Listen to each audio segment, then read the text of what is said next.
Olá, meus queridos, tudo na paz? Graças ao nosso eterno Criador. Meus queridos, nós vamos aqui para mais um entendimento da palavra de Deus, não é?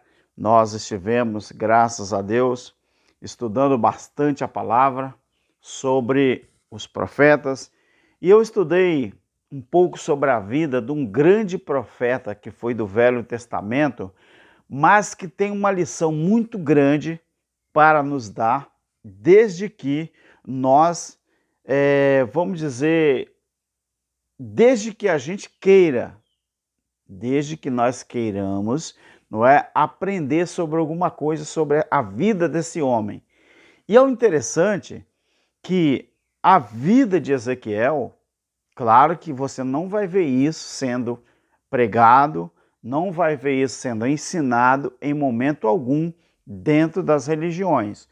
Porque da maneira certa, de como Ezequiel desenvolveu o ministério dele, se você falar da maneira certa, você sabia que tudo que aconteceu com o profeta Ezequiel, com o que diz respeito à sua vida particular, tinha a ver com o juízo do ano 70? Vamos começar esse estudo, meu querido, despertando o seu interesse. Se eu, Alberto, merecer o seu like, você deixa o seu like, se inscreve no nosso canal e também você compartilhe, tá bom? O nosso trabalho, os estudos e também você deixa aí nos comentários a sua opinião. É muito importante eu saber da sua opinião, tá bom, meu querido? Nós estamos aqui para degradar não, né? Denegrir a imagem de ninguém. Sabe de uma coisa? Eu também vou parar com esse negócio de ficar se preocupando com alguma coisa, né, do sistema religioso. O irmão Cláudio Mendes, ele falou uma coisa importante. Vamos fazer o nosso trabalho aqui sem muitas vezes mencionar o sistema. Você sabe por quê, meus queridos? Porque eles estão um pouco se lixando para a Bíblia. Eles não querem saber se o que está na Bíblia é verdade ou é mentira, eles não querem saber. Carregam a Bíblia, mas para dizer que são evangélicos. Mas nem eles acreditam no que na Bíblia está escrito. Tá bom? Então vamos para esse estudo aqui. Meus queridos, o profeta Ezequiel, ele era um sacerdote que foi chamado para profetizar durante o exílio, né, do povo judeu na Babilônia, melhor. Ele exerceu, né, a sua atividade lá entre os anos de 1593 a 500, falei errado, entre o ano de 593 e o ano 571 a.C. Então a história diz que ele, né, fundou uma escola de profetas e ele ensinava a lei ali junto ou à beira do rio Quebar, né, que quando você estuda o livro de Ezequiel, ele menciona muito esse rio. Então, na história diz que ele fundou uma escola de profeta e ele ensinava a lei, né, à beira do rio Quebar, que esse rio cortava toda a cidade de Babilônia.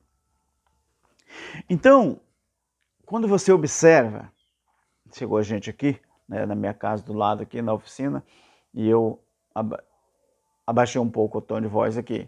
Então, meu querido, é muito curiosa as visões que o profeta teve sobre a glória de Deus ou a glória de Yahvé.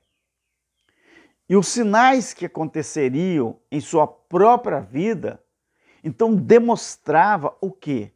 Demonstrava que as ações, não é? As ações de Deus são fortes e também são muito marcantes. Agora, olha que importante, como que é importante você estudar a palavra de Deus. Não só a nova aliança, mas também a velha aliança. Por quê, irmão Alberto? Vocês sabiam, meu querido, vocês sabiam que o profeta Ezequiel perdeu a mulher dele, ou ele perdeu a sua esposa, como sinal da queda de Jerusalém? Que isso, irmão Alberto? Eu nunca tinha visto isso. Você nunca tinha visto isso? Dá uma olhadinha no capítulo 24 de Ezequiel, o versículo 15 ao 27. Corra lá, dá uma pausa no vídeo, não é? Ou faz uma anotação aí e dá um pulinho lá e analisa isso aí. A esposa de Ezequiel, ela morreu como sinal da queda de Jerusalém. Então, a comunidade em meio ao qual Ezequiel ele vivia, acreditava que em breve, eles acreditavam que em breve, não é? Tudo voltaria a ser como antes. Então, para os seus contemporâneos, os contemporâneos do profeta Ezequiel, não é? O projeto de Deus era um mero sistema, né? Que, sei lá, que dava segurança para eles, não é? Então, esse Ezequiel, o profeta, no entanto, Ezequiel, ele sabia que o sistema passado estava agonizando de maneira irrecuperável. O povo da velha aliança, aquele velho Aion, Ezequiel, ele tinha noção disso, porque Jerusalém seria destruída por causa de tantas aberrações que o povo da velha aliança, do Antigo Testamento, estavam fazendo, não é? Com tudo aquilo que Deus mandava eles fazerem e eles não faziam. Então, para Ezequiel, ele sabia que aquele sistema passado, aquela velha aliança, estava com os dias contados, porque estava agonizando. E para ele, aquilo lá era irrecuperável. Jerusalém já estava predito e vaticinado, não é? Que Jerusalém seria destruída. Então, segundo ele, segundo o profeta Ezequiel, a sociedade, ela sofria, a sociedade daquela época, ela estava sofrendo uma doença crônica. Para ele, essa doença era incurável, porque eles haviam abandonado o projeto de Deus em troca de uma vida luxuosa, meus queridos, e fascinante. Haja vista o que Deus exigia dos sacerdotes e sumos sacerdotes e o que eles faziam ou estavam fazendo com o templo e o que eles estavam fazendo com as leis de Deus. Então, os sacerdotes, principalmente, eles estavam trocando, não é? As leis de Deus, estavam trocando os mandamentos das leis, as ordenanças 613, por uma vida luxuosa e fascinante. Aí, meu querido, eu vou abrir um parênteses aqui. Você já começou a pensar, a raciocinar de que o sistema religioso hoje está justamente do mesmo jeito ou pior do que era na velha aliança? Deu para você perceber? Ou será que dá para você perceber alguma coisa? Então, meu querido, a sociedade que Ezequiel vivia, ele já tinha noção que eles sofriam ou estavam sofrendo de uma doença crônica. E era muito difícil eles se recuperarem daquela situação. Então é por isso, foi por causa disso, que Ezequiel, ele vê o próprio Deus abandonando o templo. Ih, irmão Alberto, agora eu comecei a entender. Eu quero que você entenda mesmo. Agora, tem uma coisa. Só o Evangelho eterno é que te dá essa visão, é que abre a sua mente para essas coisas. Quando você abre o livro de Ezequiel, no capítulo 11, do verso 22 ao 24, você começa a perceber que Ezequiel estava vendo o próprio Deus abandonando, deixando o templo. E com isso, meu querido, Deus, ele larga os rebeldes que eram religiosos, que frequentavam o templo. E Deus, com isso tudo, larga os rebeldes ao bel prazer dos amantes que eles estavam vivendo. Então, isso era a causa de sofrimento para o profeta Ezequiel. Isso tudo causava um sofrimento terrível com o profeta. Mas Ezequiel, ele não desanimava e nem se desesperava. Por quê? Porque para ele, o profeta Ezequiel, meu querido, o futuro seria de ressurreição. No capítulo 36 e 37, você vai ver isso. E Ezequiel também, ele esperava, além de uma ressurreição, ele esperava uma novidade de vida. Aí então, nós podemos perceber uma coisa. Aí surge, meu querido, com uma linguagem simbólica, uma linguagem profética, Ezequiel indicava para o povo os passos para a construção de um novo mundo. Só que o Ezequiel, ele começou a usar linguagens simbólicas, metafóricas. Então mas Ezequiel via, não é? Ele via, ainda no fim do túnel, uma luz que brilhava. Só que ele usava as linguagens simbólicas, as linguagens metafóricas, para mostrar que havia ainda condição ou situação que, se eles quisessem, os rebeldes, Deus poderia construir um novo mundo, uma nova situação. Então essa era a situação do profeta Ezequiel naquela época.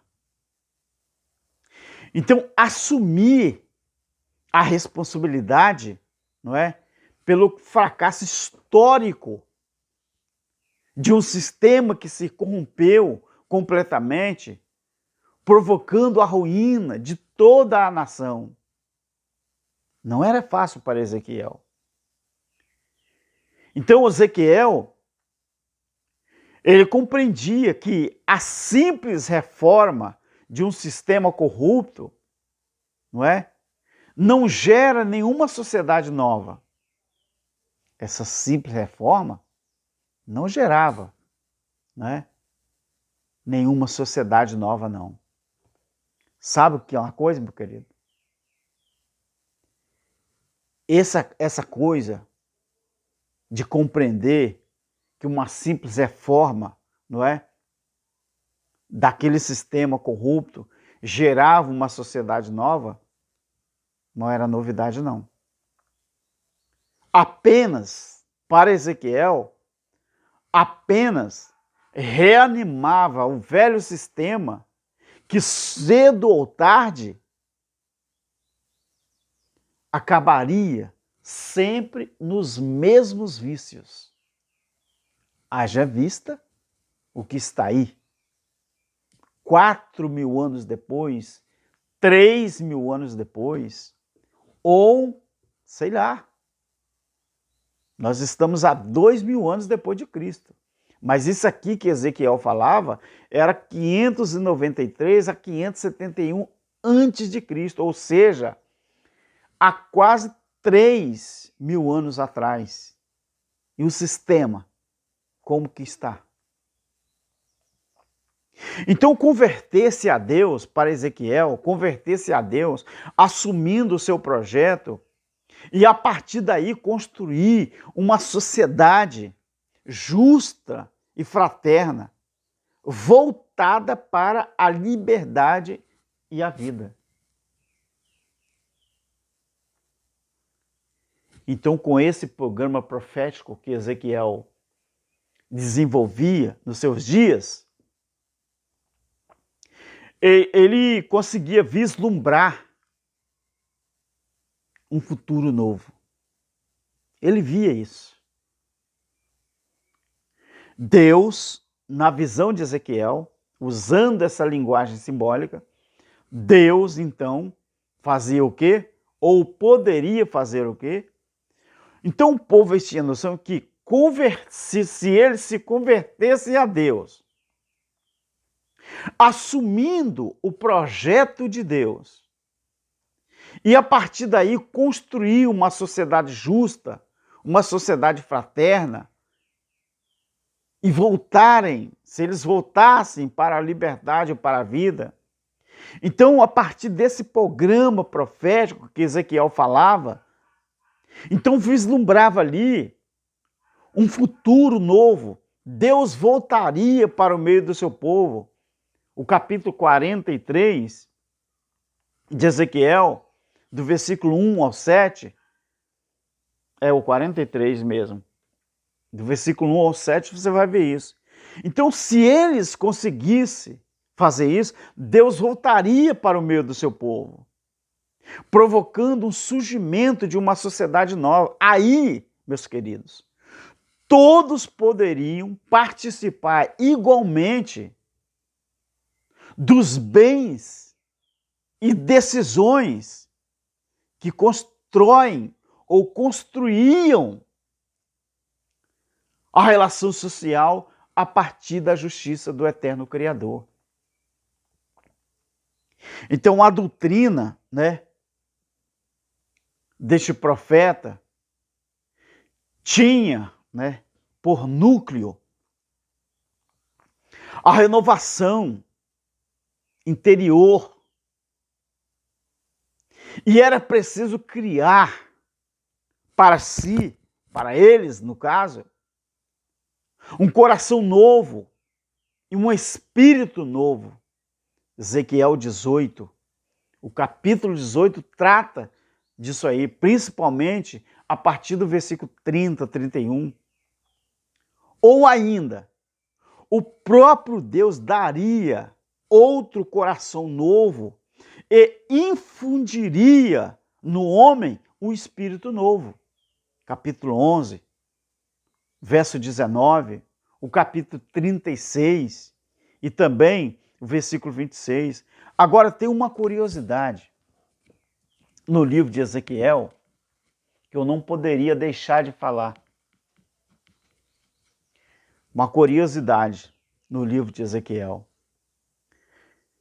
Essa curiosidade sobre o profeta Ezequiel é que somente ele, o profeta Ezequiel e o profeta Daniel, foram os únicos, além de Jesus, que foram chamados de filho do homem.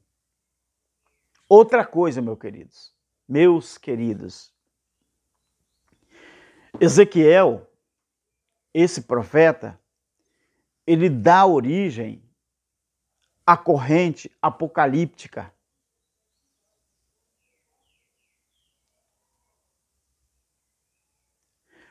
as suas grandiosas visões que ele teve antecipam aquelas grandes profecias de Daniel e as grandes profecias do autor de Apocalipse. Então, qual foi a parte mais importante ou a parte mais interessante disso tudo com respeito ao profeta Ezequiel? Primeiro, a morte da mulher dele, a morte da mulher do profeta Ezequiel, tinha como símbolo da queda de Jerusalém. Chega aqui, deixa eu falar uma coisa. A mulher de Ezequiel morreu para que o povo pudesse aprender que Deus, ele estava prestes a destruir Jerusalém. Era um símbolo, era uma linguagem simbólica. Será que dá para você entender por que o templo em Jerusalém ele precisava cair? Porque quando o símbolo maior da lei viesse abaixo,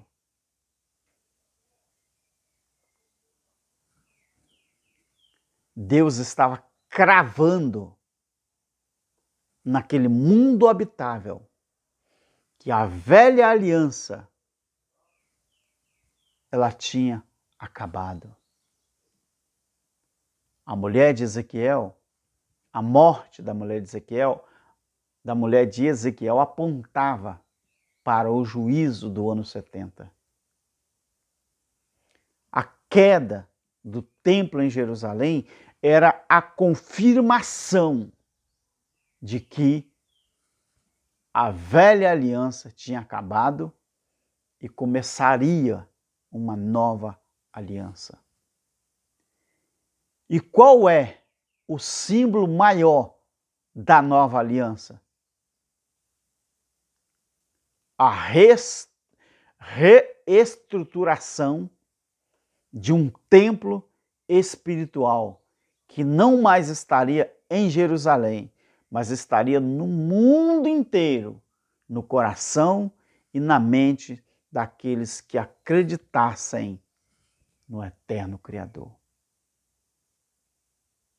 É isso. A queda do templo, meu querido, foi a certeza de que o tempo do juízo tinha se cumprido. Foi útil para você esse estudo? Foi útil? Então deixe o seu comentário, deixe o seu like e se inscreva no canal. Ajude, meu querido, a essa mensagem, esse estudo chegar para mais pessoas. Ajude. E eu quero fazer você entender a palavra sem precisar também, Alberto, denegrir a imagem de ninguém, que eu não faço isso. Eu só mostro a palavra. Se você me ajudar como, irmão Alberto? Divulgando, compartilhando, se inscrevendo, deixando o like e o seu comentário. Um abraço para todos vocês, meus inscritos, em especial nosso irmão Cláudio Mendes, que é o homem que me ajuda bastante, divulga o meu canal, divulga os meus estudos e eu sou eternamente grato. Eu acho que isso seria o papel de todos os ensinadores do Evangelho Eterno, os ensinadores da graça, os ensinadores da escatologia consumada, mas eu sei bem o que é isso, eu sei que não funciona assim. Infelizmente, até no meio de alguns, existe aquela coisa de ciúme, existe aquela coisa restrita, não é? Mas, infelizmente, o mundo que nós vivemos é assim. Eu agradeço, um abraço a todos, em nome do nosso Criador. Amém. Tchau.